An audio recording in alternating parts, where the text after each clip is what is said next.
சரிங்க ஐயா, சரிங்க ஐயா. நன்றி. ஏன்னா எனக்கு வெளியில போயிட்டு, போயிட்டு வருதுங்க ஐயா. அதனால தான். நன்றிம்மா. தோழர்களே, தமிழ்நாடு கலை இலக்கிய பெருமன்றம் முன்னெடுத்திருக்கிற மகத்தான இலக்கிய பணியான நாளும் ஒரு கதை சொல்லல் என்கிற தலைப்பின் கீழ் நாம் இணைந்திருக்கிறோம் தோழமைகளே, ஆளுமைகளே.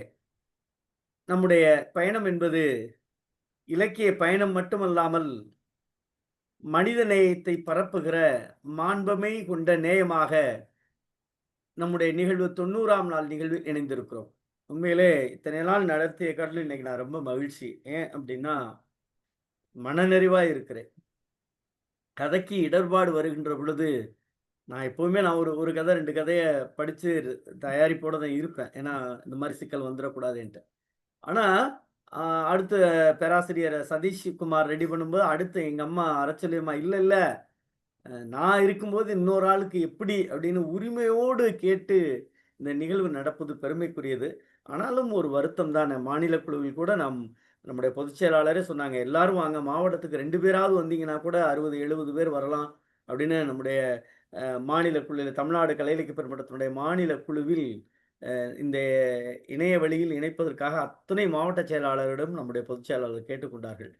அப்படி இந்த நிகழ்ச்சி நடைபெறுவதற்கு ஆக்கமும், ஊக்கமுமாக இருக்கக்கூடிய அரச்செல்விமா பேர்லருந்து, கணேசன் சாத்தூர் ஐயாவிலருந்து, நவநீத கிருஷ்ணன் ஐயாவிலருந்து, சிவசுப்பிரமணியன் தோழர்லருந்து, விஜிலா அம்மாவிலருந்து எல்லார் பேரையுமே இங்க சொன்னோம். இவர்கள் தான் இந்த நிகழ்ச்சியினுடைய மாபெரும் ஒரு ஒரு ஒரு நம்பிக்கை தூணாக அதை வழிநடத்துகிறார்கள் என்று சொன்னோம். அதையும் இந்த நேரத்தில் பதிவு செய்து, இன்றைக்கு கொலைகாரன் கொலையுண்டகை என்கிற கதையை சொல்லுவதற்காக நம்முடைய அ நெறியாளர், நல்ல விமர்சகர், நல்ல கதை சொல்லி, திருக்குறள் உரையாளர், இப்படி பல்வேறு நிலைகளில் எப்பொழுதும் எனக்கு ரொம்ப பிடிச்சது அரச்செல்விமாவுடைய அந்த கணீர் குரல், கம்பீர குரல்.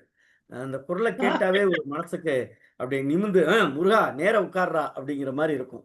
அப்படி கம்பீர குரலுக்கு சொந்தக்காரன நம்முடைய அரச்செல்வி அம்மார்கள் இன்றைக்கு 90ஆம் 90ஆம் நாள் நிகழ்வில் கதை சொல்லுகிறார்கள். தோழமையே வருக. உங்கள் கதையை இந்த மன்றம் ஆவலோடு, எதிர்பார்ப்போடு உங்களை வரவேற்கிறோம். கதை சொல்க. அனைவருக்கும் வணக்கம். இன்னைக்கு எதிர்பார்க்கல. இது போன வாரம் படிச்ச கதை. இன்னைக்கு பதிவு ஒண்ணும் வந்ததா எனக்கு தெரியல. இன்னைக்கு இவங்க கதை சொல்றாங்க, என்ன கதை தான்னு. படிச்சிருந்திருக்கலாம் ஒரு தடவை. இருந்தாலும் இப்ப நீங்க ஒருங்கிணைப்பாளர் ஐயா பேசும்போது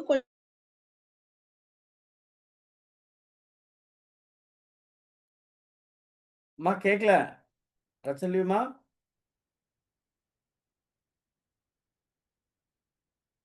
அரச்செல்வியம்மா?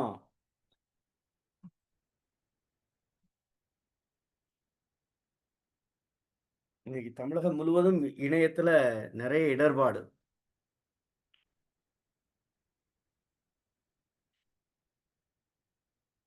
அரச்செல்வியம்மா? ஒருவேள நான் பேசுறது கேட்கலையோ?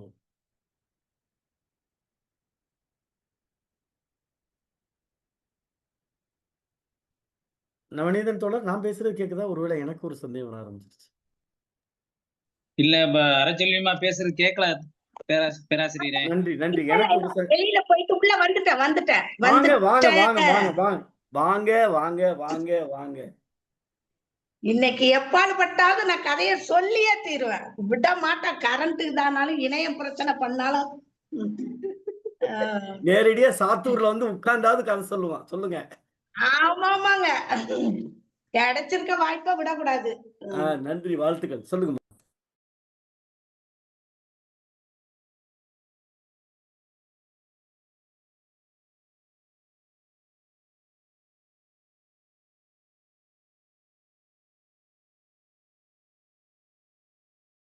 பரமேஸ்வரன்.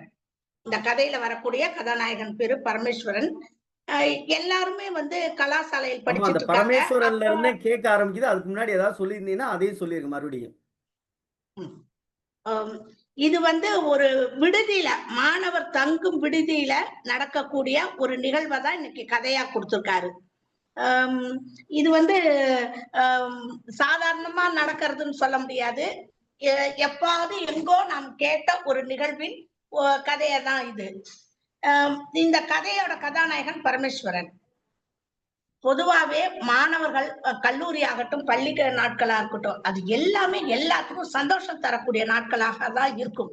அப்பைக்கு அது கொஞ்சம் கஷ்டமான இதா இருக்கும். வகுப்பறை கஷ்டமா இருக்கும், ஆசிரியர்களை பார்த்தா கஷ்டமா இருக்கும், ஸ்கூல் போக கஷ்டமா இருக்கும். இந்த பீரியட் எப்படா முடியும் அப்படின்னு நினைச்சு கஷ்டப்படுவோம். ஆனா வெளியில வந்துதான் ஆஹா என்ன நாட்கள், திரும்ப ஒரு தடவை போக மாட்டோமா அப்படின்ட்டு எப்பாவது போனா அந்த வகுப்பறையை எட்டி பார்க்காம யாரும் வர முடியாது. அந்த அளவுக்கு ஒரு சந்தோஷமான ஒரு நாட்கள், பொக்கிஷமான நினைவுகள் நமக்கு அதெல்லாம். இப்ப அந்த வகையில பார்த்தோம்னா ஒரு நாள் சாயங்காலம் எல்லாரும் ரூம்ல உட்காந்து பேசிட்டு இருக்காங்க. அப்பதான் அந்த ஃப்ரெண்ட்ஸோட தலைவன் மாதிரி வச்சுங்களேன், பரமேஸ்வரன் எங்க இருந்து வரேன் தெரியுமா அப்படின்னு சத்தம் போட்டுக்கிட்டே உள்ள நுழையிறான். எங்க இருந்து வர்ற சொன்னாதானே எங்களுக்கு தெரியும் அப்படின்னு சொல்றாங்க. பொங்கடா முட்டாள்கள், ஊர்ல இருந்து நான் ஒரு அதிசயம் கொண்டாந்துருக்கேன், உங்களுக்கு தெரியுமா என்னன்ட்டு. முட்டாள்தனமா என்னத்தை யார் நினைச்சுக்கிறதா அப்படின்றான். அதிசயத்தை சொல்லும் ஐயா கேட்போம், நீ கொண்டாந்துருக்கே அது என்னது அப்படி அப்படின்றான்.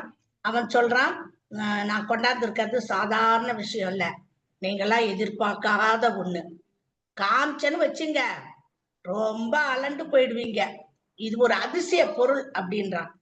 என்ன அதிசயம் காமி அப்படின்றாங்க நண்பர்கள்லாம். ஒரு பேப்பர்ல சுருட்டி வச்சிருந்ததை பிரிச்சு காமிக்கிறான். இதுதான் அதிசயம். பார்த்த விட்டு எல்லாத்துக்குமே ஒரு மாதிரி ஆயிடுச்சு. அது ரொம்ப நாள் பட்ட ஒரு இதா தெரியுது, பார்க்கறதுக்கே பயங்கரமா இருக்கு. அப்படி என்னன்னு பார்த்தா ஒரு பிணத்தோட வெட்டுண்ட கை அது. அது தோல்லாம் சுருங்கி நகங்களுடன் பார்ப்பதற்கு பயங்கரமா இருக்கு. இவனுங்க பார்த்துட்டு சிச்சி சிச்சி தூக்கேறி இதே ஏன்டா கொண்டாந்த, இதாடா அதிசயம் அப்படின்னு நண்பர்கள்லாம் சத்தம் போடுறாங்க. டேய் சும்மா இருங்கடா, இந்த கையோட கதை ரொம்ப சுவாரஸ்யமானது, வேணா கேளுங்க சொல்றேன் அப்படின்றான். இவங்களுக்கு கேட்கறதா வேண்டாமா, ஒண்ணுமே பதில் சொல்ல முடியல. அவனே தொடர்றான். நான் பெங்களூருக்கு போயிருந்தேன்ல, அங்க எங்க தெருவுக்கு 3வது தெருவுல ஒரு மந்திரவாதி சாமியார் இருந்தார். அவர் கூட இப்பதான் செத்து போனாரு. தனி ஆசாமி, அவருக்கு குடும்பம் யாரும் கிடையாது, சொந்தக்காரங்க கிடையாது, நண்பர்கள் கிடையாது. அவரு ஒரு அனாதை. பிரேதத்தை சமஸ்காரம் செய்ய அங்க இருந்ததை எல்லாம் ஏலம் போட்டாங்க. அப்போதான் நான் இத வாங்கினேன். இந்த கை இருக்குல்ல, இந்த கையோட கதையே ரொம்ப ஆச்சரியமானது. இந்த கையுள்ள மனுஷன் ஒரு வெள்ளைக்காரன். வெள்ளைக்காரன்னா சாதாரணமானவனா இல்ல. இவன் கைய பார்த்தா அவன் வெள்ளைக்காரன் எல்லாம் சொல்ல வைக்காது. ஏன்னா அதுல எண்ணெய் தூசி இதெல்லாம் படிஞ்சு நிறமே மாறி இருந்தது. 100 வருஷத்துக்கு முன்னாடி அந்த வெள்ளைக்காரன் இங்க வந்திருக்கான். அப்ப வந்தப்போ அவன் பண்ணாத அட்டுழியமே கிடையாது. கொல்லாத படுபாவி, அவ்வளோ கொலைகள் செஞ்சிருக்கான். அவன் இங்க வரும்போது ஒரு பட்டாளத்து ஜோல்ஜராக தான் வந்தான், அதாவது படை வீரனாக அப்படிதான் இங்க வந்தான். ஆனா அதை விட்டுட்டு படை வீரனா இல்லாம இந்த ஜமீன்தாருக்கெல்லாம் கையாளா மாறிட்டான். ஜமீன்தாருக்கு கையாள்னா என்ன அர்த்தம் உங்களுக்கே நல்லா தெரிஞ்சிருக்கும். அவர் என்னென்ன சொல்றாரோ அதெல்லாம் செஞ்சுக்கிறது. முக்கியமா இந்த ஆட்கள்லாம் என்ன பண்ணுவாங்க, தனக்கு எதிராக எவன் இருக்கானோ அவனெல்லாம் ஒழிச்சு கட்டிடுவாங்க, மேல அனுப்பிவிட்டுருவாங்க. அதுதான். அந்த வகையில இவன் செய்யாத அட்டுழியுமே இல்லை. கல்யாணமான மறுநாளே தான் மனைவிய கிணத்துக்குள்ள தூக்கி போட்டு கொன்னுட்டாங்க. அதுக்கு மறுநாள் தனக்கு கல்யாண சடங்கு நடத்தின அவன் இனத்து மத குரு மாதா கோயிலே கழுத்துல சுருக்க மாட்டி தொங்க விட்டுட்டான். அப்ப பாத்துக்க இவன் எப்படியாப்பட்டவனா இருப்பான்ட்டு. இந்த வெள்ளைக்காரர்களுக்கு அவன் செய்த அட்டுழியங்கள் பெருத்த அவமானமா இருந்தது. நம்ம பாக்குறோம் சில வெள்ளைக்காரர்கள்லாம் இந்தியர்களுக்கு சாதகமா நடந்திருக்காங்க, இந்தியர்களுக்கு சாதகமான சட்டங்களை கொடுத்தாங்க, மனிதாபிமானத்தோட நடந்தவங்க எல்லாம் இருக்காங்க.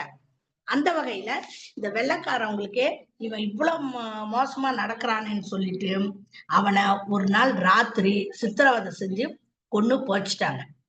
அப்போ அவன் கையில் கை இருக்குது, அத பல கொலைகள் செஞ்ச அந்த கையிலையா அதைத்தான் முதல்ல வெட்டினானுலாம். அதை வெட்டி அந்த கைய பதப்பட்டு எங்கேயோ பதப்படுத்தி தொங்க விட்டுருக்காங்க.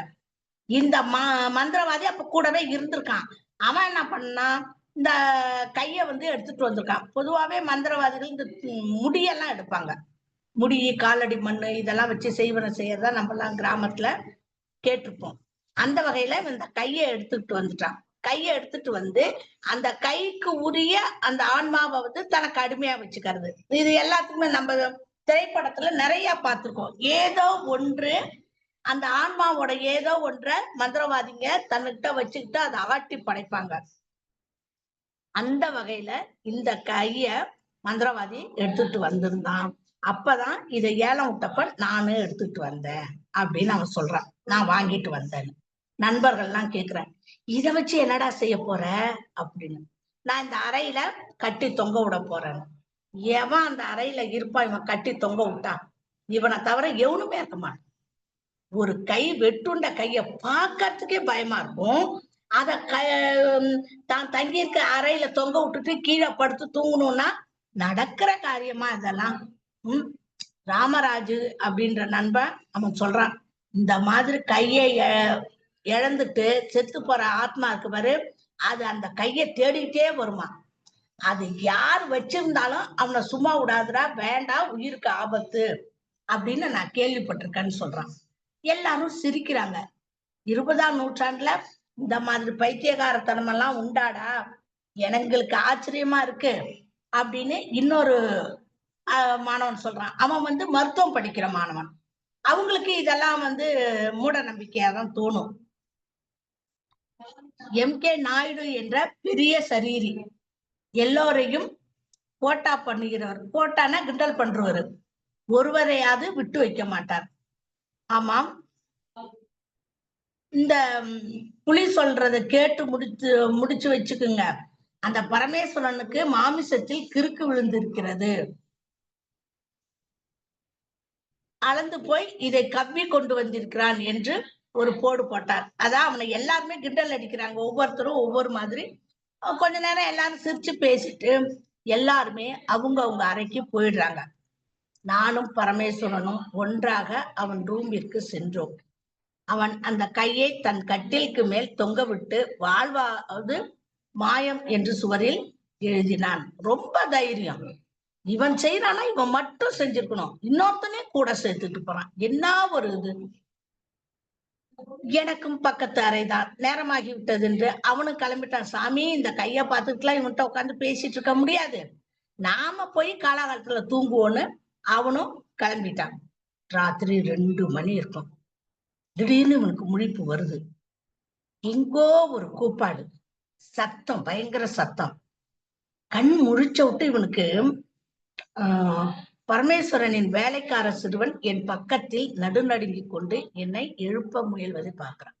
பரமேஸ்வரன் அவனுக்குன்னு ஒரு வேலைக்கார பையன் இருந்திருக்கான் போல இருக்கு. அவன் வந்து இந்த நண்பனை எழுப்பறதுக்கு பக்கத்துல வந்து நிக்கிறான்.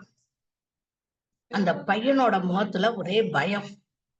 எஜமா எஜமா கொலை, அவன் கத்துறான். எஜமா கொலை கொலை கொலை என்று என்னமோ அவன் வளர்றான். அந்த பையனுக்கு பயத்துல வார்த்தைகளே வரல.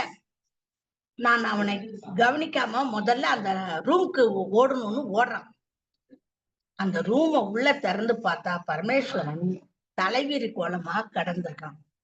கண்ணெல்லாம் உள்ள போயிடுச்சு. வெள்ளை மொழி மட்டும் பயங்கரமா முழிச்சுக்கிட்டு இருக்கு. கை கால் தேகம் எல்லாம் முறுக்கி பின்னிக்கிட்டு கிடக்கு. அவன் கழுத்தில் சிவப்பு தடம், வளைய மாதிரி.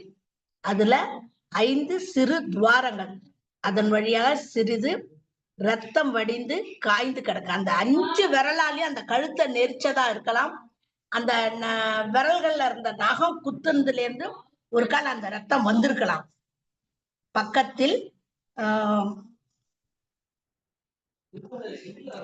உடனே அவன் வாயிலிருந்து கடவாயிலிருந்து வழிஞ்ச ரத்தம். பக்கத்தில் போலீஸ். இரவு பீட் கான்ஸ்டபிளும் அவன் கூப்பிட்டு வந்த ஒரு இன்ஸ்பெக்டர் கத்துன ஊரே கூட்டியிருக்கோம். அப்ப ரோந்துக்கு வந்த போலீஸ் வந்திருப்பாங்க. என்னவோ எழுதி கொண்டிருந்தார்கள். நான் சற்று முன் பார்த்தேன். எனது நண்பன் தொங்கவிட்டு வைத்திருந்த கையை காணவில்லை. கதையே அங்கதான் இருக்கு. அப்ப என்ன நினைப்போம், கைய காணோம்னா அந்த கையை தான் இவ்வளவு வேலையும் செஞ்சிருக்குன்னு நினைப்போம். அவன் பாக்குறான், கைய காணோம். பார்ப்பதற்கு பயங்கரமாவும் அசிங்கமாவும் இருந்ததுன்னா அதை எடுத்துட்டு போயிட்டாங்களா, எங்க போச்சு? போலீஸ் வந்து ரிப்போர்ட் எழுதுறாங்க. பரமேஸ்வரன் என்ற வைத்திய கலாசாலை மாணவன், இதுக்கு எல்லாம் மருத்துவம் படிக்கிற மாணவர்கள், தஞ்சையில் நல்ல பண்ணை குடும்பத்தை சேர்ந்த பிராமண பையன். உண்மையிலே ஒரு பிராமண பையனுக்கு இவ்வளவு தைரியமா? ஆச்சரியமா இருக்கு. அவன் இரவு வந்ததும் தனக்கு மிகவும் களைப்பாக இருக்கிறது என்று வேலைக்கார பையனை வெளியே அனுப்பிவிட்டு படுத்து கொண்டான். இரவு 1 அல்லது 2 மணி சுமாருக்கு அவன் அறையில் பெருத்த இரைச்சல் கேட்க வேலைக்காரன் உள்ளே ஓடி சென்று பார்த்தான். தனது எஜமானர் தலைவிரி கோலமாக கிடப்பதை கண்டதும் வெளியே வந்து ஆட்களை உதவிக்கு கூப்பிட்டான். உடன் போலீசார் வந்து விசாரணை செய்ய தொடங்கினார்கள். டாக்டர் வந்து பரிசோதித்து கொலை செய்ய முயன்றவன் அமானுஷ்யமான பலம் பொருந்தியவனாக இருக்க வேண்டும் என்று குறிப்பிட்டார். கொலைஞனை பற்றி வேறு ஒரு புலனும் தெரியவில்லை. நம்ம நிறைய கேஸ்ல போலீஸ் வந்து ஏதாவது முடியாத பட்சத்துக்கு ஏதாவது ஒரு காரணத்தை எழுதி அந்த கேஸையே முடிச்சு வச்சிருப்பாங்க. அந்த மாதிரி இதுல எதுவுமே கண்டுபிடிக்க முடியாம இந்த கை ஒண்ணுதான் இருந்திருக்கும். அததான் அமானுஷ்யமான பலம் பொருந்தியவனாக இருக்க வேண்டும் அப்படின்னு பூடகமா எழுதி முடிச்சிட்டாங்க. எனது நண்பன் இறக்கவில்லை, ஆனால் அவனுக்கு பைத்தியம் பிடித்து விட்டது. பைத்தியக்கார ஆஸ்பத்திரிக்கு கொண்டு போனார்கள். அங்கிருந்து ஒரே புலம்பல் தான். கிட்ட வருகிறான, விடாத விடாத, புடி புடி, பிடித்துக் கொள்ளுங்கள். இதுதான் ஓயாமல் அவன்கிட்ட வந்துச்சு. ஒரு நாள் நான் அவனை பார்க்க சென்றேன். துரும்பாக இழைத்து போனான். ஆளே அடையாளம் தெரியல. அவனும் என்ன அடையாளம் கண்டுக்க முடியல. அவனுக்கு எதிர்த்தாப்புல உட்கார்ந்து அவனை பார்த்துக்கிட்டே இருந்தேன். அவன் என்ன கவனிக்கவே இல்லை. திடீர்னு எழுந்திருச்சான். கழுத்து நெரிக்கிறானே, விடாதீங்க விடாதீங்க, கழுத்து நெரிக்கிறான் அப்படின்னு சத்தம் விட்டுட்டு அந்த அறையை சுற்றி சுற்றி ஓடி வந்து மத்தியில அப்படியே விழுந்துட்டான். ரொம்ப கஷ்டமா இருந்துச்சு. உயிரே போயிடுச்சு. பிராணன் போய்விட்டது. பிறகு பிரேத சமஸ்காரத்திற்கு கொண்டு போனோம். அவன் தகப்பனாரும் வந்திருந்தார். ஆஸ்பத்திரிக்கு பக்கத்தில் தான் மயானம். அவனுக்கு சிதை அடுக்கி கொண்டிருந்தார்கள். பக்கத்துல 2 பேர் குழி வெட்டிட்டு இருந்தாங்க. திடீரென்று அந்த 2 பேரும் மனித எலும்பு, அந்த குழியை வெட்டும் போது அதுல இருந்து மனித எலும்பு இருந்திருக்கும் போல இருக்கு. உடனே கத்துறாங்க, மனித எலும்புன்ட்டு. நான் போய் பக்கத்துல பாக்குறேன். உள்ள ஒரு இடிஞ்ச சமாதி, அதுல ஒரு பெரிய எலும்பு கூடு, கண்ணுல ஒரு புழு. அது வலது முழங்கையில இருந்த எலும்பை காணோம். என்ன? அந்த சமாதி குழியில் ஒரு ஓரத்தில் எலும்பு கூட்டின் இடது கையில் சுருங்கி தோல் ஒட்டி கொண்டிருந்த முழங்கை துண்டு கடந்துச்சு. இடக்கை விடமாற்றேன் என்ற பாவனையாக அதன் மீது கடந்தது. அதே கை. அப்ப வெட்டுண்ட கை இந்த சமாதியில இருந்த கை போல இருக்கு. குழி வெட்டி கொண்டிருந்தவன் அதை கண்டுட்டான். அடே அப்பா, கைய விடமாட்டாயோ அப்படின்ட்டு எடுத்தான். அந்த எலும்பு கூட்டின் கண் குழியில் இருந்த புழு நெளியுது. அதை அங்கேயே போட்டு மூடிவிடு அப்படின்னா. அப்படித்தான் செய்யணும் சாமி அப்படின்னு அந்த குழி வெட்டினவன் சொல்றான். இதோட இந்த கதை நிறைவடைகிறது. நான் போன வாரம் படிச்சது புஸ்தகத்தை பார்த்துக்கிட்டே தான் கதை சொன்னேன். ஏதாவது தவறு இருந்தா பொறுத்தருங்க. பார்த்து பின்னோட்டம் எல்லாம் கொஞ்சம் பார்த்து சொல்லுங்க. பயமா இருக்கு எனக்கு கேட்கறதுக்கு. ஏதோ ஒரு ஆசையில சொல்லிட்டேன் கதை சொல்றேன்னு. கதையும் முடிச்சுட்டேன். கதை எப்படி இருக்குன்னு நீங்க தான் சொல்லணும். மகிழ்ச்சி. வாய்ப்புக்கு நன்றி. வணக்கம் ஐயா. பின்னூட்டம் கண்டிப்பா பார்த்து தாமா சொல்லணும், வேற வழி இல்லம்மா. ஏன்னா கதை இப்பதான் எல்லாருக்குமே தெரியும். அதனால பின்னூட்டம் சொல்றவனும் புத்தகத்தை என்ன பண்ணணும், பார்த்து தான் சொல்லணும். சரியா? நீங்க சொன்னது சரிதான். வாழ்த்துக்கள். வழக்கம்போல் பின்னூட்டத்தை தொடங்கி வைக்கிற கணேசனார் அவர்கள், சாத்தூர் சிங்ககுட்டை. தோழர்கள் அனைவருக்கும் வணக்கம். பேராசிரியர் கேக்குதா? நல்லா நல்லா எப்படி சொல்றது, எட்டயபுரத்துல கேட்டது இப்ப இங்க கேக்குது. நல்லது. இன்று வந்து இந்த கதை நீங்க ஏற்கனவே சொன்ன மாதிரி அந்த கணீர் பொருளுக்கு சொந்தமாக இருக்கக்கூடிய நமது அருமை தோழி அரச்செல்வி அம்மா அவரோட கதை. அத வந்து அவங்க வந்து ஏற்கனவே இந்த கதைய படிச்சுட்டு சொல்றேன்னு சொல்லி ஒரு முன்னெடுப்போட வந்து இந்த கதைய சொல்லி முடிச்சாங்க. ஆனா இந்த கதை வந்து புதுமைப்பித்தன் வந்து கொலைகாரன் கை அப்படின்னு சொல்லி தலைப்பு குடுத்திருக்கிறாரு. ஆனா அந்த கொலைகாரன் கை எப்படி வந்தது அப்படின்னு சொல்லி பண்ணும்போது, அத அப்படியே அத ட்விஸ்ட் பண்ணி கொண்டு போயிட்டு இருக்கிற மாரி இருக்கு. இது வேற எதையும் சொல்ற மாரி இல்ல. அதாவது பரமேஸ்வரன் அப்படிங்கிற வந்து ஒரு அ வைத்தியசாலை சர்வகலாசாலை அவர் மாணவராக இருக்கிறார். அவர் வந்து ஒரு அது சொல்லுவோம்ல, ஒரு சில இடத்துல வந்து இந்த ஒரு மனிதன படுக்க போட்டு, மேல வந்து துணிய பொத்திட்டு இந்த அப்படியே சொல்லுவாங்கல்ல, அ செப்படி வித்தைக்காரன் மாரி, செய்றவன பார்த்து இந்த கைய வச்சு செஞ்சுகிட்டு இருந்தான். அப்படின்னு சொல்லி, அவன் வந்து அந்த கைய கொண்டாந்துறான். ஆனா, அந்த செப்படி வித்தை செய்தவன் வந்து பார்த்தீங்கன்னா, அவன் என்ன சொல்லி அந்த கைய சொல்றான், இது வந்து வெள்ளைக்காரனுடைய கையாக்கும். இந்த கைய வச்சு தான் நம்ம எல்லாத்தையும் பண்ண வேண்டியிருக்கு. அப்ப வெள்ளைக்காரனா இருந்தாலும் என்ன வேணா செஞ்சுருவாங்க. ஏன்னா, அப்படிப்பட்ட திறமைசாலி. அப்படின்னு சொல்லலாம் ஒரு பொய்யத்தான் சொல்லிட்டு இருக்கான். ஆனா, அவன் வந்து வெள்ளைக்காரன்ட்டு அப்படி சொல்றான்னு ஒழிச்சு, ஆனா அவன் வந்து ஒரு ஜமீன்தார்ட்ட வேலை பார்த்துக்கிட்டு இருக்கான். அப்ப இந்த ஜமீன்தார்கள்ட்ட வேலை பார்த்துக்கிட்டு இருக்கும்போது, இவங்களா என்ன பண்ணியிருக்காங்க அப்படின்னா, இந்த கதையில பின்னாடி வரும்போது அந்த செய்திகளை பார்க்கும்போது பார்த்தீங்கன்னா, அவன் அந்த தோண்ட போகும்போது, அந்த ஒரு அந்த பிணத்துல இருக்கிற கைய வந்து தான் கொண்டாந்து அவன் பண்ணியிருக்கிற மாரி தோணுது. இத வந்து இந்த மந்திரவாதிகள்லாம் எப்படி பண்ணுவாங்கன்னா, சுடுகாட்டுக்குள்ள போய் என்னத்தையாவது ஒரு எலும்பையோ, அதே மத்தையோ கொண்டு வந்துட்டு, அதனுடைய ஆவி வந்து பின்னாடி அது பயன்படுற மாரி செஞ்சுக்கலாம்ன்னு சொல்லி, இப்படி மக்கள ஏமாத்துறதுக்காக ஒரு மூட நம்பிக்கை, பைத்தியக்காரத்தனம் மக்களிடத்துல இருக்கு. அவங்கள எப்படியெல்லாம் ஏமாத்தலாம் அப்படிங்கிற மாரி சொல்ற மாரி தான் இந்த கதைய கொண்டு போயிருக்காங்க. எப்படின்னா, அவன் வந்து அந்த மந்திரவாதம் ஜமீன்தார்ட்ட வேலை பார்க்கக்கூடிய அந்த மந்திரவாதி, அவன் வந்து என்ன செய்றான்னா, அந்த சுடுகாட்டுக்கு சென்று அந்த மயானத்துல வந்து அத தோண்டி எடுத்து, அதுல ஒரு கைய மட்டும் கொண்டாந்த மாரி அத வச்சு தான் அவன் வந்து படம் காட்டிக்கிட்டு இருந்திருக்கான். அந்த இன்னொரு கைய வந்து அந்த பிரேதமே நான் விடமாட்டேன் அப்படின்னு சொல்ற மாரி இவரு சொல்லியிருக்காரு. அப்ப ஏதோ ஒன்றை வந்து ஏதோ ஒரு 2 மனிதர்களுக்குள்ள நடந்த சண்டையில வந்து நான் அத அப்படி பண்ண மாட்டேன், இப்படி பண்ண மாட்டேன்னு சொல்ற மாரி இத கொண்டு போய் முடிச்சிருக்கிற மாரி தோணுது. அ க ஆனால் இவன் வந்து பார்த்தீங்கன்னா, அந்த பயத்திலே இப்படி ஒரு கை இருக்குது. இது வந்து கொலைகாரன் கையா இருக்கிற மாரி இருக்கும்னு சொல்லிட்டு, அத இவங்க நண்பர்கள்லாம் சொல்றாங்க. "அது வேண்டாம்ப்பா. அந்த கைய கொண்டு வந்து நீ வந்து அறையில வந்து மாட்டப் போறியே! மாட்டினா அது வந்து எல்லாத்தையுமே யார் கை வச்சிருக்காங்களோ அவங்கள வந்து அவன் உயிர வாங்கிருமே!" எது வேணாலும் சொன்னாலும் அவன் கேட்கல.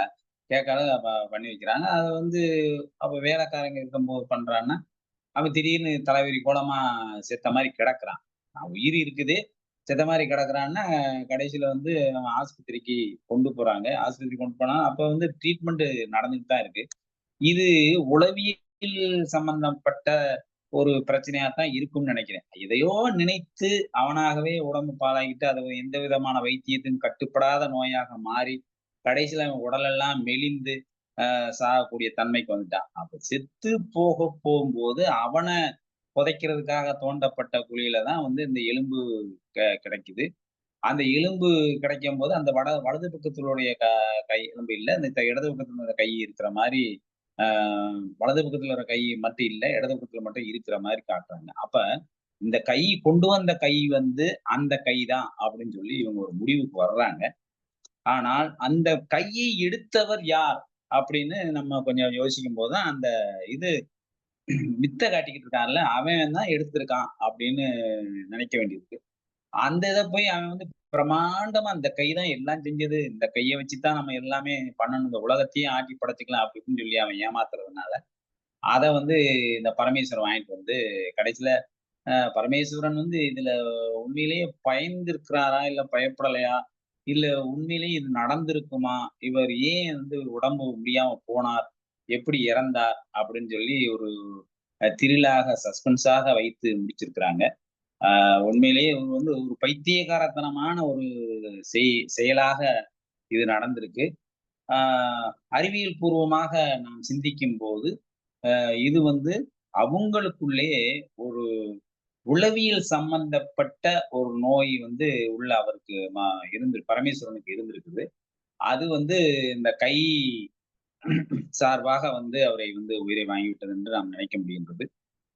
ஆனால் இதில் சொல்லப்படும் கருத்து அப்படின்னு பார்க்கும்போது பார்த்தோம்னா, மக்களிடத்தில் ஏற்படக்கூடிய மூட நம்பிக்கைகளும், பைத்தியக்காரத்தனங்களும் அவங்க எதையோ நினைத்துக் கொண்டு காலத்தை ஓட்டக்கூடிய சமயம் இருக்கிறாங்க. சொல்றதெல்லாம் நம்பிடுறது. எவன் சொன்னாலும் நம்பிடுறது. மந்திரவாதி சொன்னாலும் நம்பிடுறது. ஒரு ஜமீன்தார் இப்படி சொன்னாரு, அப்படி சொன்னாலும் நம்பிக்கிறது. அப்ப இவனுக்குன்னு ஒரு சுய புத்தியோடு அத வந்து அணுக தெரியாம, இவங்களாவே மாய்த்துக் கொள்கிறார்கள் அப்படின்னு சொல்ற மாரி தான் அந்த கதைய கொண்டு போகுது இருக்குது. நான் புரிந்து கொண்ட வகையில் வந்து இந்த கையினுடைய கொலகாரன் கைங்கிறது வந்து அதை வைத்துதான் சொல்லியிருப்பாரோ என்னமோ என்று தோன்றுவது. ஆனா இந்த இந்த கொலகாரன் கைய வந்து ஏன் தோண்டி எடுக்கணும்? எதற்காக தோண்டி எடுக்கணும்? இல்ல வேற யாரையாச்சும் பயப்பட செய்யணுங்கிறதுக்காக அவன் எடுத்திருக்கிறானா? இல்ல இந்த மாரி வித்தைகளை காட்டி இப்படியே சொல்லி சம்பாதிக்கிறதுக்காக எடுத்திருக்கானா? அப்படின்னு சரியாக இதுல புலப்படல. மொத்தத்துல வந்து இது ஒரு மாதிரியான கதை தான். இத புரிந்து கொள்வதற்கும் கொஞ்சம் கஷ்டமான ஒரு சூழ்நிலையா தான் இருக்கின்றது. மற்றபடி அம்மா வழக்கம் போல அறச்செல்வியம்மா அந்த கதைய வந்து ரொம்ப சிறப்பா சொன்னாங்க. அவங்களுக்கு பாராட்டுகளும், வாழ்த்துக்களும், வணக்கமும், வாழ்க வளமுடன், வணக்கம், வாழ்த்து. நன்றி தோழமையே. புலப்படலைன்னு கருத்துக்களை அடிக்கடிக்கு புலப்படுறது மாதிரியே சொல்லிட்டீங்க. வாழ்த்துக்கள், ரொம்ப சிறப்பு. நவநீதன் தோழர். இங்க ஒரு ஓரளவு வந்துட்டு இருக்கு. நான் இன்னைக்கு பேசுற பிறகு. நன்றி நன்றி நன்றி நன்றி. அம்மா விஜயலாமா. அனைவருக்கும் வணக்கம். இன்னைக்கு அறச்செல்வி அம்மாவே என்ன பாராட்டினாலும் தகும். சமயத்துக்கு காத்துட்டே இருக்கிறாங்க. அந்த கொக்கு காத்துட்டு இருக்கோம்ல, மீன் எப்ப வரும் கொத்தலாம் அப்படிங்கிற மாதிரின்னு வாய்ப்பு எப்ப கிடைக்கும்னு காத்துட்டு இருக்கிறாங்க. வாய்ப்பு கிடைச்ச உடனே படிச்சுட்டாங்க. நான் சொல்றேன்னு இப்படிதான் இருக்கணும். வாய்ப்பு எப்பவுமே வந்து கதவை தட்டுற நேரத்துல பாதி நேரம் நம்ம கதவை திறக்கிறது இல்ல. நல்ல அருமையான வாய்ப்பு, அருமையா பயன்படுத்தி அருமையா கதை சொல்லிட்டீங்க. வழக்கம் போல ஏற்ற இறக்கத்தோட ஒரு நாடகத்தன்மையோட அத வசனங்களை வாசிச்சது ரொம்ப சிறப்பா இருந்ததுமா. முதல்ல உங்களுக்கு வாழ்த்துக்கள். உங்களுக்கு குரல் ரொம்ப சிறப்பு உங்களுக்கு. அடுத்து கதைக்குள்ள வரும். மகிழ்ச்சிமா. நன்றி. அந்த கதையை வந்து பார்க்கும்போது அந்த பரமேஸ்வரனை பத்தி சொல்லும்போது அவர் வைத்திய கலாசாலை மாணவன் சொல்றாங்க. ஒரு வைத்தியம், அந்த சாஸ்திர வைத்தியத்தில் அபார பிரேமை உள்ளவன். ஒரு இறந்துபட்ட நாள்பட்ட ஒரு கையை எப்படி வெட்டப்பட்ட கையை முதல்ல கொண்டு வருவான். சரி, அந்த ஒரு எலும்பு கூட கொண்டு வந்தான்னு சொன்னா கூட அதுல எந்தவித ஒரு வாடையோ எதுவுமே இருக்காது. வெறும் எலும்பு கூட அப்படின்னா அதுல நாற்றம் எடுப்பதற்கான ஒரு வாய்ப்பு இல்லை. ஆனா அத நம்ம எழுத்தாளர் அதை வர்ணிக்கும் போது சொல்லியிருக்காரு, வெகு நாள் பட்டது, தோள்கள் சுருங்கி நகங்களுடன் பார்ப்பதற்கு பயங்கரமாக இருந்தது. சிச்சி தூக்கி எறி அப்படின்னு கூட அவங்க சொல்றாங்க. ஆனா அப்படிப்பட்ட ஒரு மனிதனுடைய கையை யாராவது கொண்டு வந்தானா அரை நண்பர்களோ அல்லது நண்பர்களோ முதல்ல ஒத்துக்குவாங்களா? நிச்சயம் துர்நாற்றம் வீசும். அதுவும் அவங்க வந்து வைத்திய கலாசாலை மாணவன் சொல்லும் பொழுது வைத்தியம் கற்றவங்களுக்கு தெரியாதா அதுல இருந்தக்கூடிய நுண் கிருமிகள்? ஏன்னா அது ஃபுல்லா வந்து டீகம்போஸ்ட் ஆன பாடி மாதிரி இல்லை. ஏன்னா தோல் சுருங்கி இருக்குன்னு. தோல் தன்மையோட இருக்கணும்னா அது இன்னும் வந்து டீகம்போஸ் ஆகலன்னு தான் அர்த்தம். முழுமையாக வந்து அது மக்கி போகல, அந்த தோல் எல்லாம் சதைகள் எல்லாம். அப்படி இருக்கும்போது நிச்சயம் துர்நாற்றம் வீசும். சரி, இவன் தான் ஒரு கிறுக்குத்தனமா கொண்டு வந்துட்டாலும் மத்தவங்க எப்படி ஒத்துக்கிட்டாங்க அப்படின்னு சொல்லி அருவருப்பு படுறாங்க, தூக்கி எறி வேண்டான்னு சொல்றாங்க.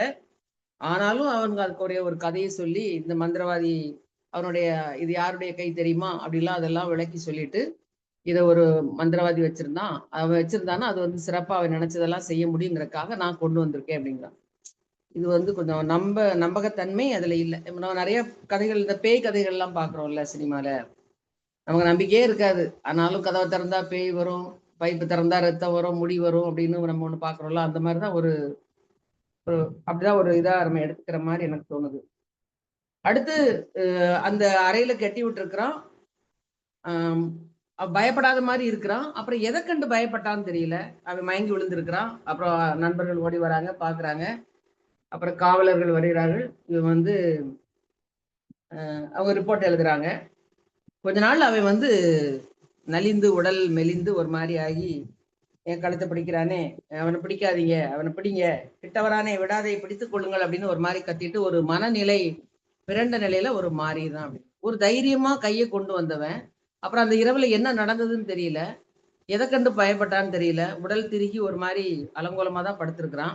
அதுக்கப்புறம் ஆள் வந்து மெலிந்து இப்படி போயிடுறான், அப்புறம் இறந்தும் போயிடுறான். அப்புறம் இதுக்கப்புறமும் கதை இருக்கு. போய் அப்புறம் அவனுக்கான பிரேத குழியை வந்து தோண்டும் போது பக்கத்து குழியில இன்னொரு இருக்கு. அதுக்கு அங்க அந்த பிரேத குழிக்குள்ள ஒரு கை இருந்தது, அது துண்டா இருந்தது. அது அதனுடைய வலது கை தான் துண்டான கை, இடது கை அதுக்கு மேல இருந்து நான் விட மாட்டேங்கிற மாதிரி இருந்தது அப்படின்னு. அப்போ அந்த இறந்தது வந்து அந்த வெள்ளையன், அந்த யாருடைய ஒரு வெள்ளைக்காரன் அவன் கையை வெட்டி எடுத்தாங்களோ அவனுடைய பணம் தான் அங்க இருக்குது, அதை மூடிருங்க அப்படின்னு சொல்றாங்க. இந்த கதையை பார்க்கும்போது என்ன சொல்லன்னு தெரியல. பேயில நம்பிக்கை கிடையாது, பேய் படங்கள் பார்க்கவும் பிடிக்காது. ஆனா இது அப்படிதான் கொண்டு போயிருக்கிறாரு. கொலைகாரன் கைன்னு அதுக்கு ஒரு தலைப்பு வேற கொடுத்திருக்கிறாரு. என்ன எண்ணத்துல எழுதினாரு அப்படிங்கிறது தெரியல. வாசிக்க ஆனா கொஞ்சம் விறுவிறுப்பா இருந்தது. நன்றி. நன்றி தோழமையே, மிக்க மகிழ்ச்சி.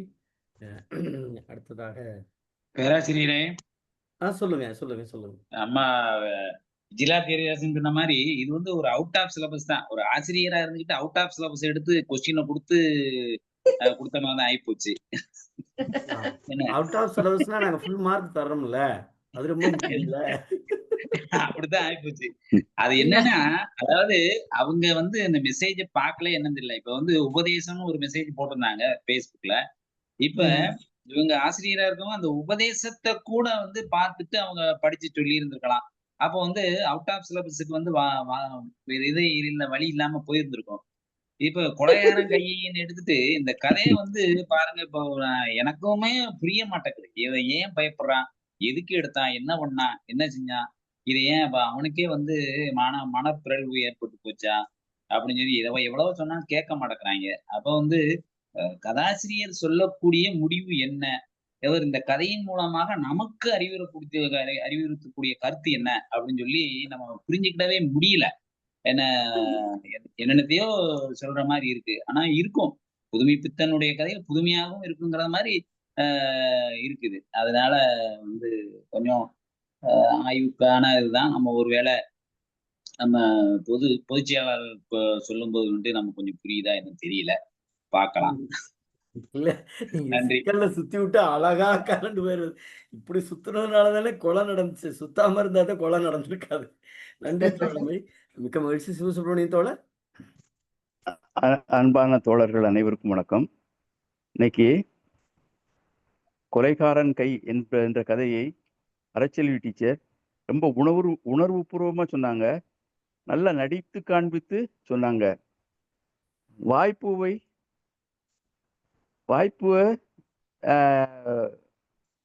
தானா வர்றத தானா பெற்றுக்கொள்கிறார்கள். அந்த வாய்ப்பை பெற்றுக்கொண்டு தன்னுடைய பூவால் கதையை சொல்லியிருக்கிறார்கள். அருமை. அவருக்கு பாராட்டுகளும் வாழ்த்துக்களும். இதுல வந்து பரமேஸ்வரன் மகிழ்ச்சிமா. பரமேஸ்வரன் வந்து வைத்திய கலாசாலை மாணவன்.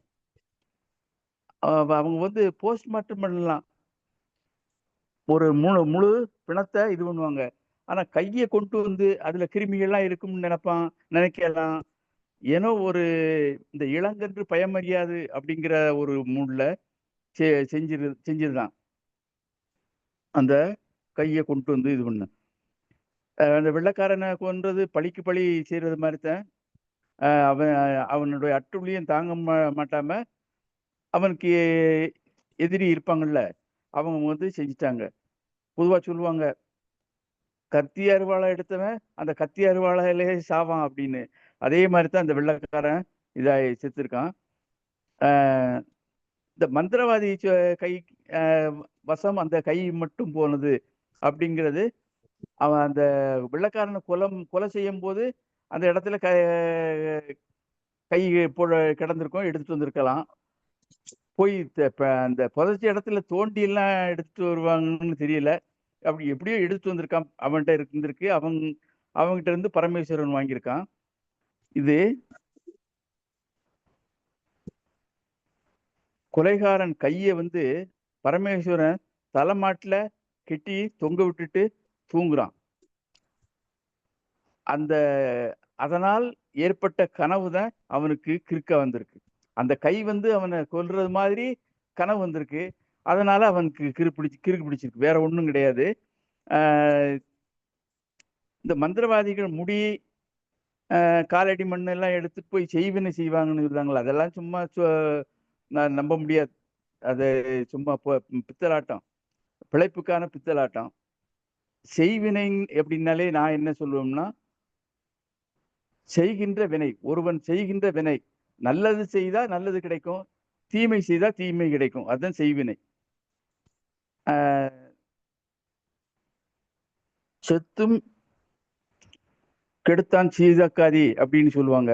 அத மாதிரி செத்தும் அந்த வெள்ளைக்காரன் ஒருத்தனை பைத்தியம் பிடிக்க வச்சுட்டான். வேற ஒண்ணும் கிடையாது. அவன் கையை கொலகாரன் கையி, அந்த கையை ஒருத்தனை மனப்பிரவு ஏற்படும் மாதிரி செய்து விட்டது அப்படின்னு சொல்லலாம்.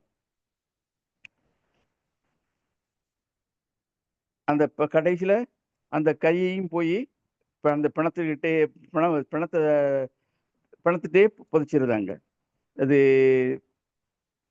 கொலைகாரன் கை மீண்டும் அந்த பிணத்திலேயே ஒட்டப்பட்டது அப்படிங்கிற மாதிரி எடுத்துக்கலாம். ரொம்ப புதுமைப்பித்தன் ஒரு மர்ம கதை எழுதணும்னு விரும்பி இருக்கிறாரு. எழுதி வெற்றி பெற்று விட்டார் என்றே சொல்ல தோன்றுகிறது. வாய்ப்புக்கு நன்றி, வணக்கம். நன்றி தோழமையே, மிக்க மகிழ்ச்சி. நிறைய வினாக்களுக்கு நல்ல விடையும் தந்திருக்கிறீர்கள். வாழ்த்துக்கள். அரச்சொல்லியமா நிறைவா சொல்றீங்களா? ஏன்னா அது அடுத்த பொதுச் செயலாளர்.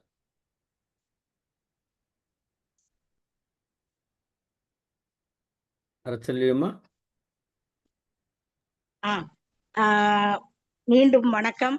ஒரு 2 விஷயத்தை மட்டும் பதிவு செய்யலான்ட்டுங்க. இன்றைய கதை உளவியல் சார்ந்த கதை என்னை பொறுத்த வரைக்கும். ஏன்னா நான் எங்க கிராமத்துல, மல்நேரி கிராமத்துல இந்த மாதிரி அட்டுழியம் பண்றவன், திருடுறவன், பொய் சொல்றவன், அடாவடி பண்றவங்க எல்லாம் இறந்துட்டாங்கன்னா அந்த பாதத்தோட வெடி நரம்பு இருக்கு பார்த்தீங்களா, அதை அப்படியே வெட்டி தான் வைப்பாங்களாம். ஏன்னாக்கா அவன் திரும்ப வந்துருவான் ஊருக்குள்ள பேயா. அதுக்காக அந்த வெடி நரம்ப வெட்டி வச்சாச்சு, அவன்லாம் வரமாட்டான். அவன் நவுந்து வர்றதுக்குள்ள, பெரிய பாலம் வர்றதுக்குள்ளேயே விடிஞ்சு போயிடும். அப்புறம் திரும்ப அவன் சுடுகாட்டுக்கு போயாமனும் ஊருக்குள்ள வரமாட்டான்னு அப்ப சொல்லுவாங்க. வெடி நரம்புனா என்னது? அந்த நம்ம பாதத்துல கீழே குதிகால் நரம்பு, குதிகால் நரம்பு, அததான் வெடி நரம்புன்னு சொல்லுவாங்க. அதை வெட்டி தான் புதைக்கிறதா இருந்தாலும் எரிச்சாலும் அந்த மாதிரி செய்வாங்க.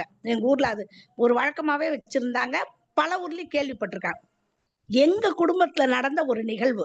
ஏன்னா அதை வச்சுதான் இது உளவியல் சார்ந்த கதைன்னு சொல்றாங்க. எங்க அக்கா தவறிட்டாங்க.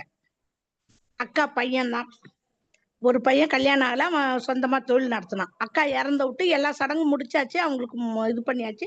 அப்புறம் 16 நாளைக்கு படைக்கணும்ட்டு நாங்க 10 பேர், எங்க அக்கா தங்கச்சிங்க அவங்க பிள்ளைகள் எல்லாம் அந்த ஹால்ல படுத்திருந்தோம். நைட்டு ஒரு 12 மணிக்கு மேல ஜல் ஜல்னு சத்தம் கேட்டுச்சுங்க. முதல்ல நான் தான் முழிச்சேன். முழிச்சு இப்படி லேசா தலையை தூக்கி பார்த்தோன்னா எல்லாம் தூங்கிட்டு இருந்து, நானும் பேசாம திரும்ப தலையை போட்டுட்டு மூடிட்டேன். போர்வையால போத்திட்டு இருந்தேன்.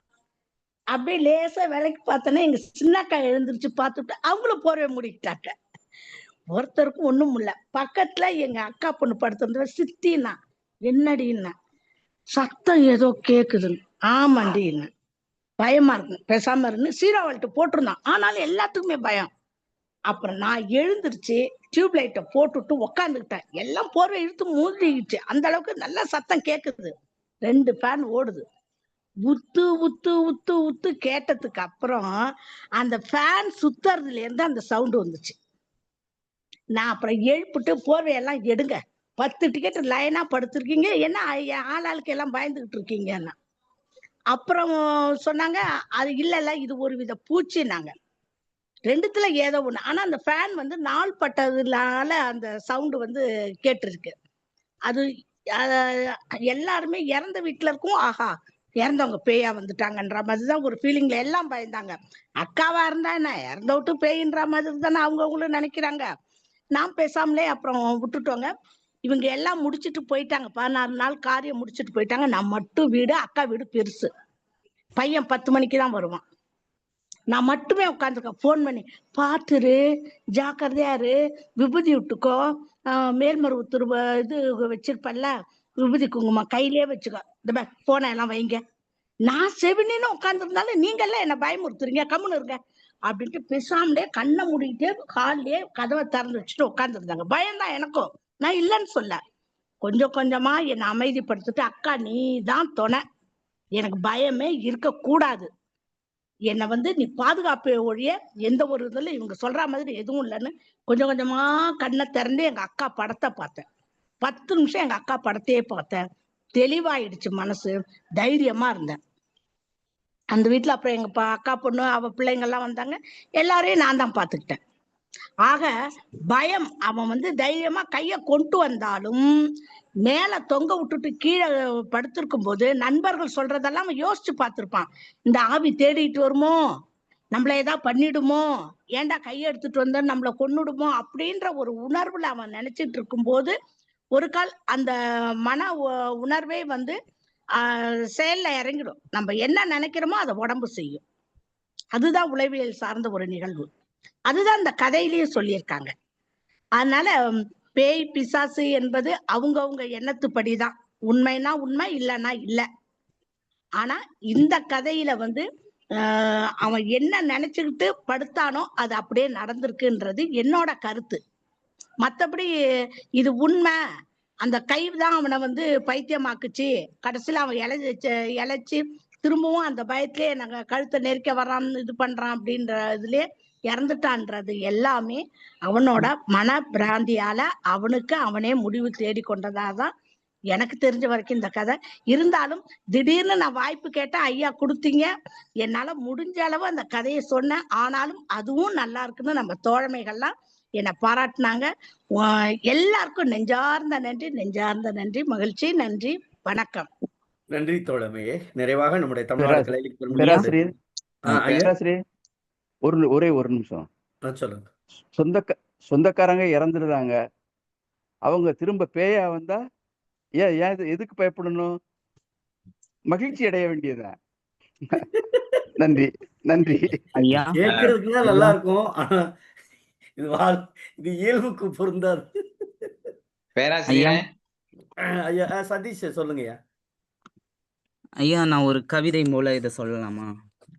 சொல்லுங்க சதீஷ். சொல்றேன். வணக்கம் ஐயா.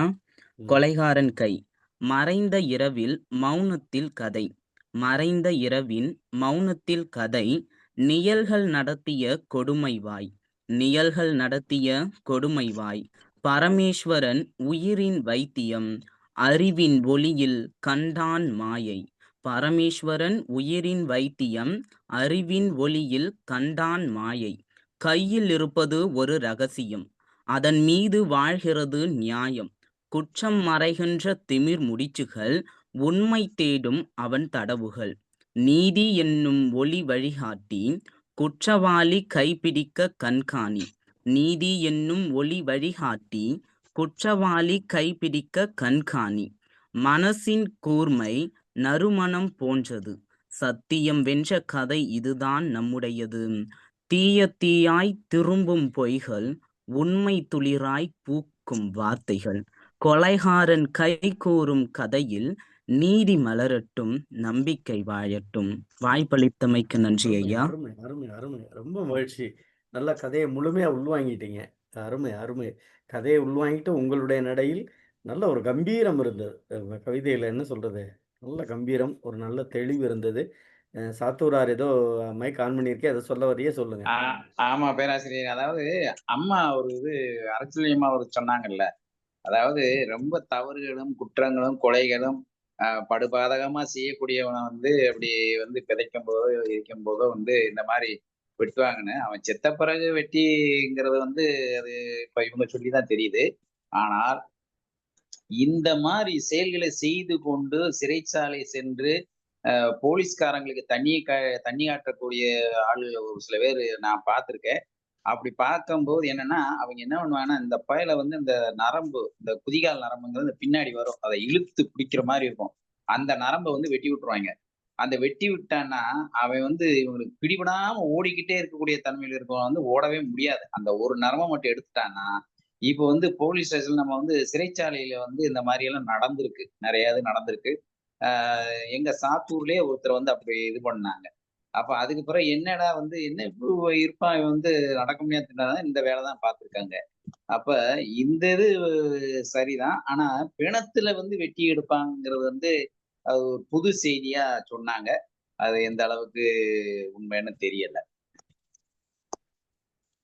நன்றி தோழமையே, மிக்க மகிழ்ச்சி. நிறைவாக நம்முடைய தமிழ்நாடு கலை இலக்கிய பெருமன்ற பொதுச் செயலாளர் தொலைமைமிக்க மருத்துவர் தா. ராமையா அவர்கள்.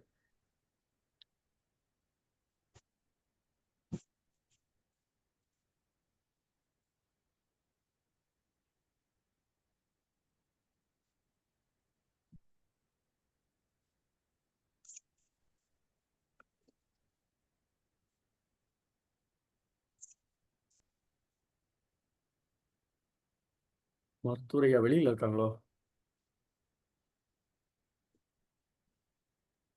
இல்லையே, இங்கதான் இருக்காரு. இல்ல, அவங்க இல்லைன்னா இவ்வளவு நேரம் எடுக்காம இருக்க மாட்டாங்க.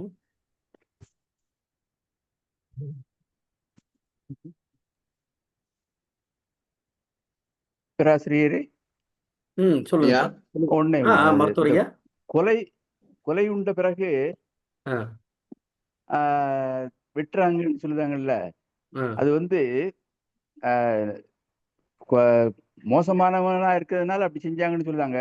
ஆனா பொதுவா வந்து நம்ம தமிழர் பண்பு வந்து ஒரு கொலை இறந்த பிறகு ஒரு வீரத்தெலும்பாக ஒரு கொஞ்சம் வேற அறுத்து இது பண்ணுவாங்க. அதுதான் நம்ம தமிழர் பண்பாடு. அதை அதை பதிவு செய்து கொள்கிறேன். நன்றி. நன்றி நன்றி நன்றி தோழமையே. நிறைவாக நம்முடைய பொதுச் செயலாளர். தோழர்கள் அனைவருக்கும் வணக்கம். இன்னைக்கு அரைச்சொல்லி அம்மா திடீர்னு இந்த கதையை செலக்ட் பண்ணி படிச்சிருக்காங்க. கொலைகாரன் கை அப்படின்றது கடுமையான கதை தான் இது வந்து. ஆனாலும் மிக ஒரு ராத்திரி வந்து கரண்ட் போயிடுச்சுன்னா ஒருத்தன் வந்து ஜீவான் இருப்பான். ஒரு 15 வீடு இருக்கும், சின்ன பிள்ளைகளா இருப்பான். அவன் வந்து பேய் கதை சொல்ல ஆரம்பிப்பான். அப்ப அவனுடைய ஒரே நிபந்தனை என்னன்னா, எல்லாரும் போர்வையை எடுத்துட்டு வந்து பொத்திக்கிட்டு உட்கார்ந்து கேட்கணும். திடீர்னு கழுத்தை பிடிக்க வருவான், திடீர்னு அப்படின்மா இப்படின்மா. ராத்திரி இருட்டா இருக்கும். ஆனாலும் அவன் சொல்ற பேய் கதையை கேட்காம வீட்டுக்கும் போக முடியாது. அப்படி ஒரு இதுல இருக்கும். அப்படிப்பட்ட ஒரு உணர்வு வந்து இப்போ அறச்சொல்லியமா சொல்றப்ப ரொம்ப அந்த உணர்வு பூர்வமாக ஒரு பேய் கதையை கேட்பது வந்து ரொம்ப அருமையா இருந்தது. ஒரு 2 பழக்கத்தை எடுத்து வச்சுக்கிறார் இந்த கதையில. காய சித்தி, பிரேத சமஸ்காரம். இந்த 2 வந்து ஒரு இந்து சமயத்தினுடைய ஒரு தொன்மையான பழக்கம் வழக்கம். அதை வந்து உடைக்கிறார். அதான் இந்த கதை. இதுல வந்து பரமேஸ்வரன் வந்து திடீர்னு அவங்க ஒரு மெடிக்கல் காலேஜ்ல படிக்கிற பையன். மத்த எல்லாரும் கலாசாலையில படிக்கிறவங்க எல்லாரும் ஒண்ணா அங்க வந்திருக்காங்க. அதை பத்தி ஒண்ணு போய்கிட்டு இருக்காரு. அந்த கலாசாலைல படிக்கிறப்ப எப்படி இருக்கும் அதெல்லாம் சொல்லிட்டு போறாரு. அவன் நான் ஒரு அதிசயமான பொருளை கொண்டு வந்திருக்கேன். அது என்னன்னா, இவன் வந்து எப்படி இருக்கிறான், ஒரு மூட நம்பிக்கைகளை நம்பக்கூடியவனாக இருக்கிறான். பிரேத சமஸ்காரம்னா முதல்ல என்னன்னு தெரிஞ்சுக்கிறோம். அது வந்து 15 கலைகளை கொண்டது இந்த உடம்பு. ஜீவாத்மா வந்து இந்த உடம்பிலிருந்து போகிறப்ப இதுக்கு வந்து முறையான சடங்குகள் செய்து ஒவ்வொரு உறுப்பும் அதனுடைய மூலஸ்தானத்திற்கு செல்லுவதற்கு செய்யக்கூடிய சடங்குகள் தான் பிரேத சமஸ்காரம். அந்த பிரேத சமஸ்காரம் வந்து எதுக்கு செய்யறாங்கன்னா, ஜீவாத்மா போனவுடனே ஈஸ்வரார்ப்பணமாக அந்த உடல் மாற்றப்படுகிறது அப்படின்றதான் இந்து மதத்தினுடைய ஒரு நம்பிக்கை, ஒரு சடங்குகளினுடைய நம்பிக்கை. காய சித்தி அப்படின்றது உடலை பாதுகாத்து நீண்ட ஆயுளுடன் சாகா வரத்துடன் ஒரு வாழும் ஒரு நிலை. அவங்க உடம்புக்கு வந்து அழிவே இல்லை. உடல், ஆன்மீக, மனம் இந்த 3ஐ இணைச்சு வந்து செய்யக்கூடியது அப்படின்றார். இப்ப இந்த பரமேஸ்வரன் கதை ஆரம்பிக்குது. ஒரு கை கொண்டாடுறான். கை கொண்டு வந்தா, என்னடா இதை கொண்டாந்து இருக்க அப்படின்னா, எங்க ஊர்ல ஒரு மந்திரவாதி இருந்தான். அவன் யார் கைய வச்சிருக்கான்னா, ஒரு மிகப்பெரிய கொலைகாரனுடைய கையை வந்து அவன் கொண்டு வந்திருக்கான். அவன் அதை வச்சு அந்த வெள்ளை பிசாசு கொண்டு நான் வச்சிருக்கேன்னு சொல்லி ஊரை ஏமாத்திக்கிட்டு இருந்திருக்கான். அதுல ஒரு ஏமாந்தவன் தான் பரமேஸ்வரனும். அவன் அப்படி வச்சிருக்கிற அவன் வெள்ளைக்காரன் யாருன்னா, ஒரு மிகப்பெரிய அட்டூழியங்கள் செய்யக்கூடியவன், கட்டின மனைவிய மறுநாளே கொன்னவன், அதுக்கு மறுநாள் வந்து மதகுருவை கொன்னவன். சரி ஒரு இதுக்கு வந்தானா, ஜமீன்தாருக்கு வந்தானா, அவனுக்கு கையாளா இருந்தானா, கையாள்னா மத்தவங்களை கொலை செய்யறதுக்கான கையாளா இருந்தவன். இப்படிப்பட்ட கொடூரமானவனா வந்து ஒரு தடவை அடிச்சு நொறுக்கி அவனை கொன்றாங்க. கொன்னப்ப வலது கையை மட்டும் வெட்டி எடுத்துறாங்க. இந்த கை தானே கொன்னுச்சு அப்படின்னு. அரசியல் சொன்னாங்களா, கெண்டக்கால் நரம்பு எடுத்து விடுறது. ஒருவேளை அங்க உள்ள ஒரு இது வந்து மாப்சான் கதையை தழுவி எழுதப்பட்ட கதைன்னு தான் சொல்றாரு கீழே. அப்ப மாப்சானுடைய கதைன்றது அவருடைய நாட்டில் உள்ள ஒரு பழக்க வழக்கமாக கொடூரமானவர்கள் கொடுமைகளை செஞ்சவனுடைய வலது கையை வெட்டிட்டு அவங்க இது பண்றதா இருக்கலாம். அப்படி ஒரு அந்த வலது கையை கொண்டு வந்துட்டா இந்த வெள்ளை பிசாசு என் கையில வந்துருச்சு, நான் நினைச்சா எல்லாம் செய்யலான்னு ஒரு மந்திரவாதி ஏமாத்திட்டு இருக்கு. அவன் இறந்து போயிடுறான். அவன் இறந்து போனப்ப அந்த சடங்குகளை அவனுடைய பிரேதத்துக்கு பண்றப்ப இதை ஏலம் போடுறாங்க. அந்த ஏலத்துல அந்த பொருளை வாங்கிட்டு வரான். அப்ப இவன் யாரா இருக்கான்? பரமேஸ்வரன் ஒரு பண்ணை பிராமண குடும்பத்தை சேர்ந்த இந்த நம்பிக்கைகளுக்கெல்லாம் அவனுக்கு காயசித்தியும் தெரியும், பிரேத நமஸ்காரமும் தெரியும். அப்ப அந்த இதெல்லாம் நம்பிக்கையோடு இருக்கக்கூடிய, ஆனால் மெடிக்கல் காலேஜ்ல படிக்கக்கூடிய ஒரு மாணவன். அவன் எவ்வளவு அறிவா படிச்சாலும் கூட அவனுக்கு வந்து அந்த சமூகத்தில் நிலவக்கூடிய அந்த இந்து சமயங்களில் உள்ள நம்பிக்கைகள் மீது தீராத நம்பிக்கை உள்ளவன். அதனால என்ன செய்யறான், அந்த கை வேணாம். இதுல ஒரு இதையும் அடிக்கிறார். வாழ்வே மாயம், வாழ்வாது மாயம் அப்படின்றது ஒரு அத்வைதத்தினுடைய கொள்கை. அத பாரதியும் அடிச்சிருப்பான். மாயம்ன்றது மாயையை ஒத்துக்கிறது இல்ல பாரதி. நீங்க வந்து எல்லாம் யதார்த்தம் தான். அவன் வந்து இன்னும் கூட தள்ளி போவான். நீங்க பரலோகம் சொர்க்கம்ன்றதெல்லாம் இருக்கக்கூடாது, மண்ணில் இங்க வேணும். எனக்கு வந்து வானத்துல இல்ல, செத்ததுக்கு அப்புறம் இல்ல, வாழும் போதே எனக்கு சொர்க்கம் வேணும்னு கேட்டவன் தான் பாரதி. அப்ப அந்த வழியில ஒரு வாழ்வாவது மாயம்ன்ற ஒரு பிரம்மையில் இருக்கக்கூடிய அத்வைதியாகவும் இவன் சித்தரிக்கப்படுறான். அப்ப அப்படிப்பட்ட ஒருத்தனை அவன் வந்து எப்படி இருக்கான், அவன் எல்லாம் போய் படுத்துட்டாங்க. திடீர்னு ஒரு சத்தம் கேக்குது. சத்தம் கேட்டா வந்து தளபதி கோலமா இருக்கான். ஒரு சிவந்த ரப்பர் பேண்ட் தெரியுது, ஒரு 6 இடத்துல ஓட்டை தெரியுதுன்ற. அது வந்து என்னவா இருந்திருக்கலாம், பாசிபிளி அவன் என்ன ஒரு தற்கொலை, இவனே வந்து ஒரு பயத்துல பிரம்மையில வந்து ஏதோ ஒரு வளையத்தை வச்சு இவன் கழுத்திலே குத்தி இருப்பானோ அப்படின்றதான் ஒரு. அவன் வந்து சாகல. ஒரு ரிப்போர்ட் கொடுக்காங்க. அந்த ரிப்போர்ட் கொடுக்கும்போது கொடூரமான கொலைஞனா இருக்கணும் இவன் அப்படின்னு அந்த ஒரு இவனை இந்த நடந்த சம்பவத்தை பத்தியான ஒரு ரிப்போர்ட் இருக்கு. அதுக்கப்புறம் இவன் வந்து பிரம்ம பிடிச்சு மனம் பேதலித்து யாரை பார்த்தாலும் என்ன கிட்டக்க வராதீங்க, கழுத்தை நெரிக்கிறாங்களே அப்படின்னு சொல்லக்கூடிய ஆளா இருந்து ஒரு இறந்து போயிடறான். ஒரு விஞ்ஞான பூர்வமாக இன்றைய தூரம் 20வது நூற்றாண்டிலும் இப்படி ஒரு ஆளா அப்படின்னு கேட்கிறான். ஒருத்தர் ராமராஜ் வந்து கேட்கிறான். எம்.கே. நாயுடு வந்து இது என்னத்தடா இது பாட்டுக்கு என்னத்தையும் சொல்லிடுறேன், நம்ம போய் படம் போறான். அப்ப இந்த மத்த நபர்கள்லாம் இப்படி இருக்கும்போது ஒரு பிராமணத்து குடும்பத்தை சேர்ந்த இந்து சடங்குகளை நம்பக்கூடியவன் அவன் வைத்தியர் கலாசாலையில் படித்தாலும் கூட ஒரு புத்தி பேதலித்து இப்படி இருக்கிறான்னு காட்டுறாரு. சரி, அதுக்கடுத்து இந்த பிரேத இது பண்ணும்போது இன்னொரு சமாதி தோன்றப்ப அங்க என்ன இருந்தது, அங்கேயும் ஒரு இடது கை வந்து வலது கையோட இது வந்து எலும்புக்கூடு வந்து வலது கையை பிடிச்சிருந்தது. இது அந்த மாப்சான் கதையில் உள்ள அந்த அந்த பகுதியினுடைய ஒரு நம்பிக்கையாக. நம்ம இதை எடுத்துக்கிட்டா அந்த கெண்டக்கால் நரம்பு அத்ததா இருக்கும். அது குதிரைக்கால் நரம்புன்னு கூட சொல்லுவாங்க. அது வந்து அதை அத்துட்டாங்கன்னா நடக்க முடியாது. நீங்க வந்து இந்தியன் டாய்லெட்டுக்குள்ள சடார்னு கால் உள்ள போயிடுச்சுன்னா அந்த நரம்பு கட் ஆயிடும். அதான் காமன் ஹிஸ்டரியா இருக்கும். அப்ப அது வந்து உடனே சூச்சர் போடணும். அப்ப அது இல்லை என்றால் ஓடவோ நடக்கவோ முடியாது. அது இங்க உள்ள நம்பிக்கை. அங்க உள்ள நம்பிக்கை வந்து வலது கையை வெட்டி. இது வந்து ஒரு மூட நம்பிக்கையை நம்புவர்கள் அந்த நம்பிக்கைக்கே பலியாகி அவருடைய வாழ்வையே இழக்கிறார்கள்ன்றதுதான் இதோட சாராம்சமா இருக்குன்னு நான் நினைக்கிறேன். அனைவருக்கும் நன்றி. நன்றி பொதுச் செயலாளர்களோட மிக்க மகிழ்ச்சி. தோழர்களே, தமிழ்நாடு கலை இலக்கிய பெருமன்றத்தின் சார்பாக நடைபெற்ற அந்த இணைய சிறுகதை தொடரில் இன்றைக்கு திடீரென கதை சொன்ன நம்முடைய அரசெல்வி அம்மா அவர்களுக்கும் பின்னூட்டத்தால் பெருமை சேர்த்த ஆளுமைகளுக்கும் தமிழ்நாடு கலை இலக்கிய பெருமன்றத்தின் சார்பாக நெஞ்சம் நிறைந்த வாழ்த்துக்களையும் பாராட்டுகளையும் சொல்லி, தோழர்களே, நாளை தினம் இரவு 8 மணிக்கு தமிழ்நாடு கலை இலக்கிய பெருமன்றத்தினுடைய நாளும் ஒரு கதை சொல்லல் என்கிற இணைய வாயிலாக தொடர்ந்து இணைந்து இரவு 8